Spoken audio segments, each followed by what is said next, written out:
him go! Look at that beautiful fish.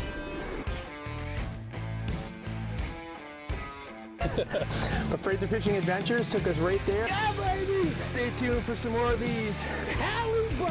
Halibut. Oh, here comes another trout. Ooh, it's a big one. This is ridiculous.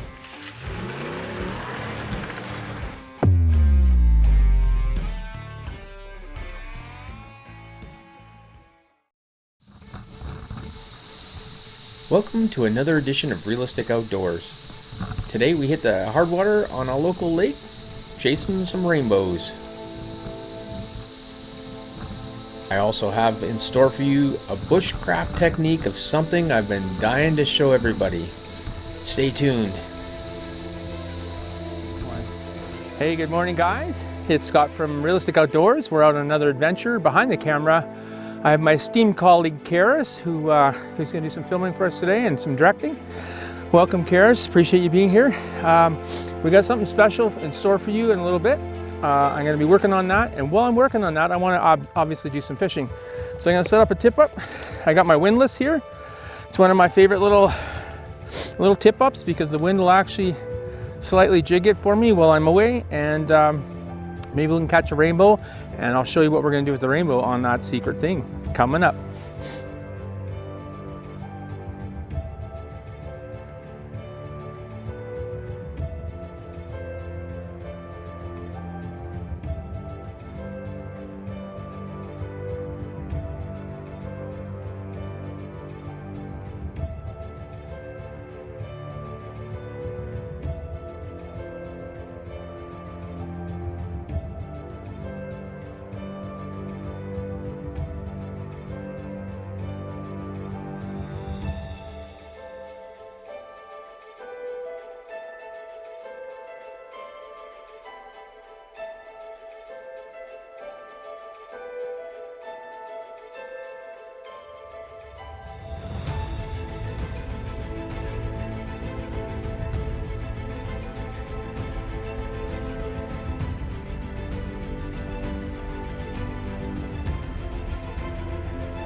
Love that thing. The gap is so big on it.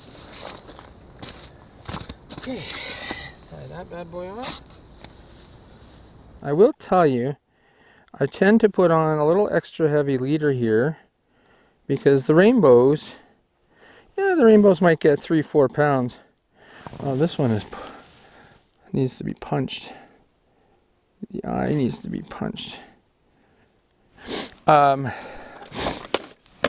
Yeah, the rainbows get to 3 or 4 pounds, but there are 20-30 pound lake trout in here, 8-10 pound lingcod in here, so there's a chance you could catch on to one of those. So you want to be ready. I don't want to break that off. I should have brought my jig punch. Okay. Where's that line again? Did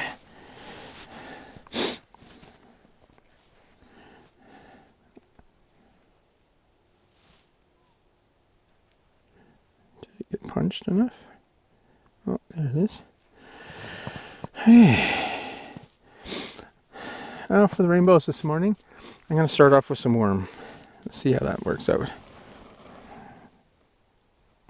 When you're tying your knots on the snow with fluorocarbon, it's really nice to put it against like your bibs if you're black, giving a background so that you can see your line makes a huge difference. Okay, let's put a small hunk of worm on there. Oh, there's a fish. Got him. Oh,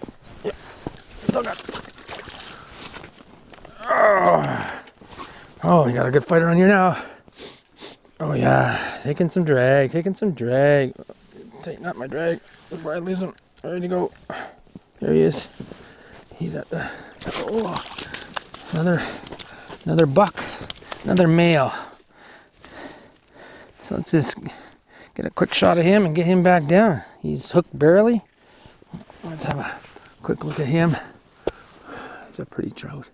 All right, let's get him down.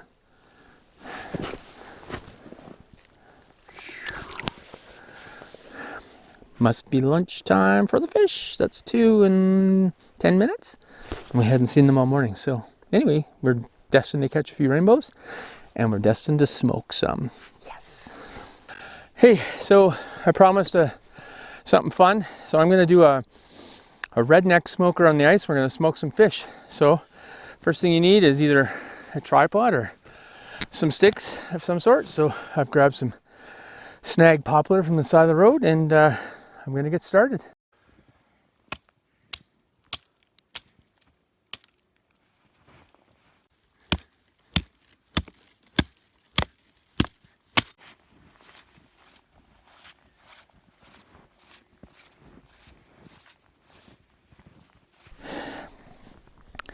Okay, first thing I'm gonna do is I'm gonna do a little bush lash. So you wanna make several wraps. This isn't going to hold a lot of weight, so I'm not really too worried about how tight it is. And then tie that off. And then I like to use a shorter piece for the inside of the lashing. So what you do is you pass it between the sticks. And then you pull it up with an overhand knot. And you can see how it started to tighten that bunch of line together. Then you go over this one, under this one, and then you pull it tight. And you do that a couple times. You just gotta get it right on the wood. This is standard tripod bushcraft stuff. So from underneath now, close up, you can see how tight those bundles are. So then I'll just finish it off with standard overhand knot. Okay, now that I got that stood up, I'm gonna wire in the rack and get the fire pit ready. You may not have one of these handy, but really it doesn't matter what you use for this. I just happen to have one of these little portable wind stove, and I'm going to use it just to raise the firebox up slightly. So all I got is a frying pan, and I'm going to put coals in it. Now you could make a small fire and then take the coals from the fire, some big red embers, and you could put them underneath as well. But what I'm going to do here is basically I brought some briquettes with me, so because I knew I was going to be doing this. But quite often you could have briquettes with you, so it might be something super simple. So what I do is I'm going to get the briquettes lit. I have some smoke pellets, which I'll be putting in the bottom of a can of beans that I poked some holes in. But first, let's get some charcoal in here. You want to get the charcoals red before you start putting your meat in there. Otherwise, you will start to get the taste of a briquette, and you do not want that. Now you could use regular fire starter. Uh-oh. And I've got torch.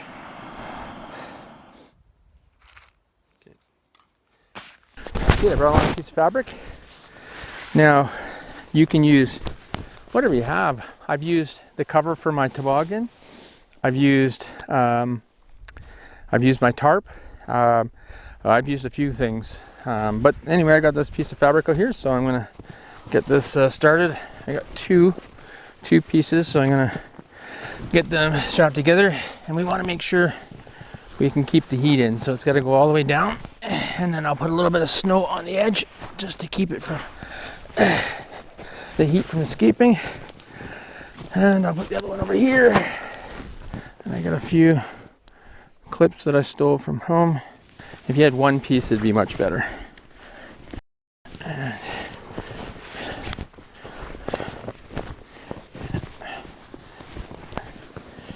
pinch this over here.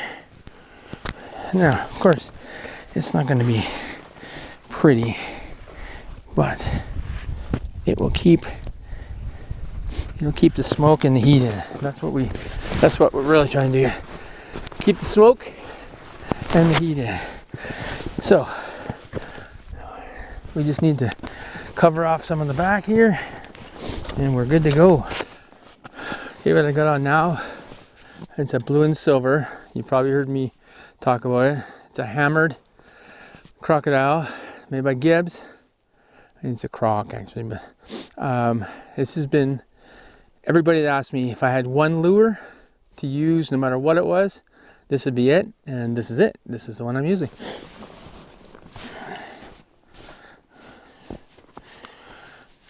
Oh, there's a fish, Start filming. Got him.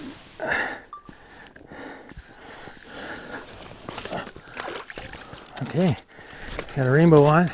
Over here it'll be black on that side. Facing me. Just watch the other camera. Here he comes. Here he comes. Got a little rainbow on. Decent. Okay. So, perfect timing. So again, there's the lure. I was saying that it'll work. Now, like I say, I don't normally keep fish, but this is the perfect size. And behind me, I have a smoker all set up. So we're gonna put this guy on the smoker, nice and fresh. Okay. That Scotty and I caught when we were in Prince Rupert a couple years ago, 2018. Have to get that out of the freezer, so here it is. Caught this rainbow like 3 seconds ago. Just filleted. Now I'm gonna put a little mix of, I've got some brine here that's soy sauce, dill, garlic, brown sugar, and cracked pepper. Share this sauce because this is all I got. Make sure all the fish get some. Little maple flavor. Oops, another secret Now typically when I do a black bass, I tend to do it more of a salted fish. And when I say a salt, I don't mean like yelling at it. I mean a lot of salt. But this will be birdie num num. I'm gonna save a little bit of that to add halfway through. Now, we just have to wait for the smoker to come up to temperature. So it's at 12 degrees now. Oh, that's outside. I think it's backwards because it's not 12 degrees out. Oh yeah, it is. Outside is the inside probe. So it's 12 degrees inside right now. Almost 13, and probably in the next 5 or 6 minutes, the briquettes will be ready, and I'll get that fish in there, and we will be smoking.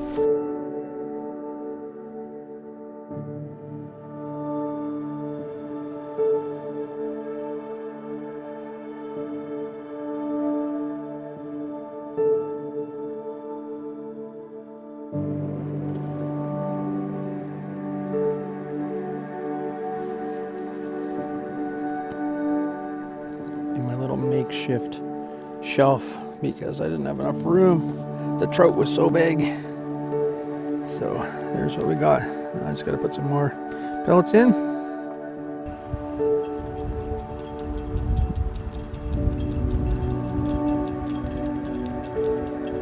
She's smoking up a storm now.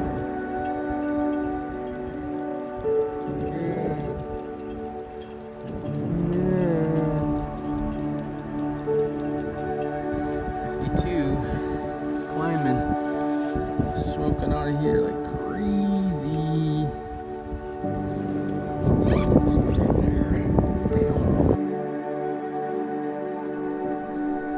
When I'm using my live scope, I can see a long ways around me. Here I am fishing in 15 feet of water, so I'm using the crock to bring the fish in. I use 1 to 2 foot sweeps of the rod to add vibration and flash to the lure, causing fish to come investigate that were normally out of my strike zone.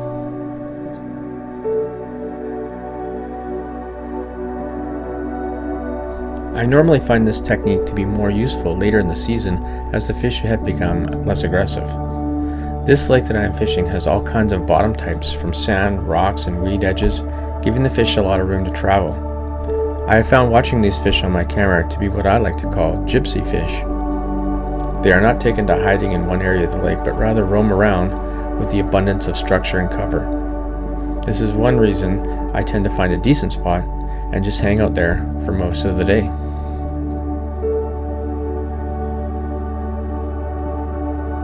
On this day, I caught every fish that I seen on my live scope.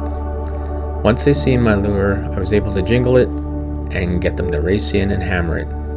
I caught 3 or 4 fish this day, but mostly I decided to sit and stay, and just kind of hang out and relax. It was a lovely day.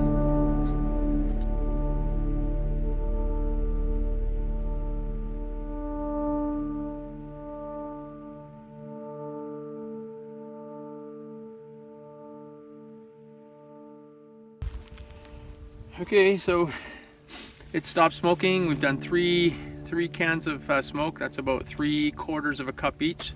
The temperature is 30 degrees in there still. We did have it up to 65 degrees, so I know the fish in there is cooked. So it's not like a light smoke. So let's have a look-see and see what we got.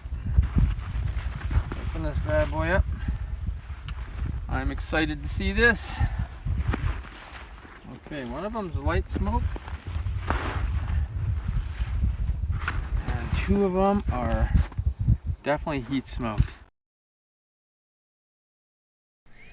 The way I have my live scope set up here, you can see it out to 10 feet, and you'll see a sneaky little rainbow come in from the right here. Here he comes, and I was away from my lure and I could kind of see him, so I came over and was able to hook this fish.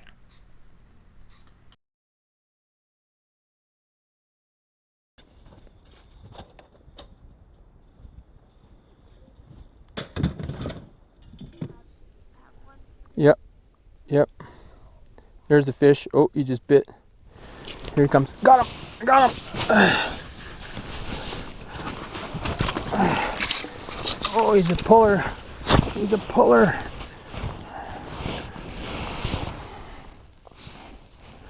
Okay, we got one on. Be gentle on the hole. I seen him come in on the live scope twice. Oh, here he comes. Here he comes. There we go. Ah, just a small little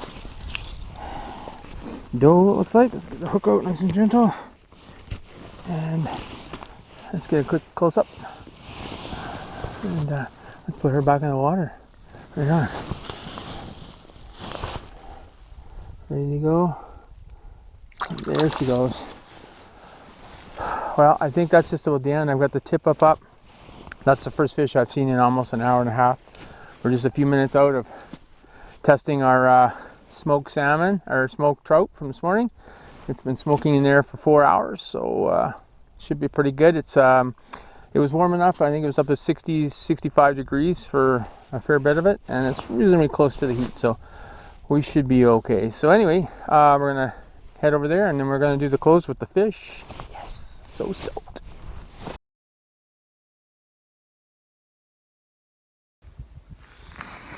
Those look amazing.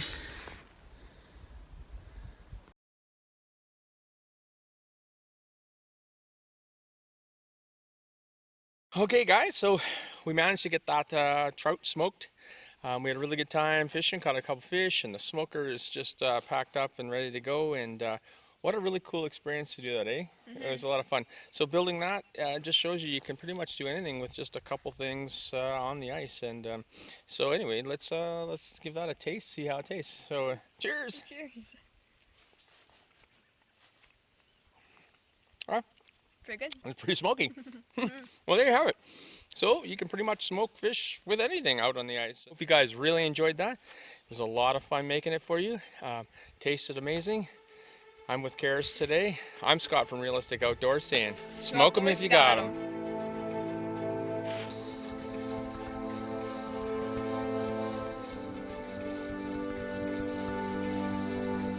If you're interested in checking out some more of our really cool projects, why not stop by one of these two places and have a look.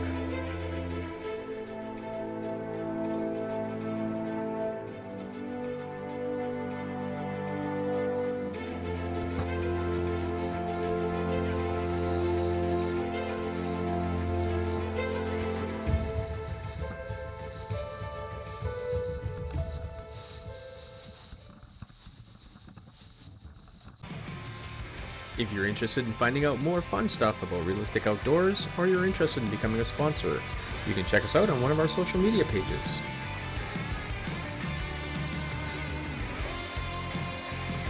If you're a guide or a lodge wishing to showcase your services on Realistic Outdoors, shoot us a message. We'd love to hear from you. If you want more information on how to contact any of our sponsors, please drop us a line.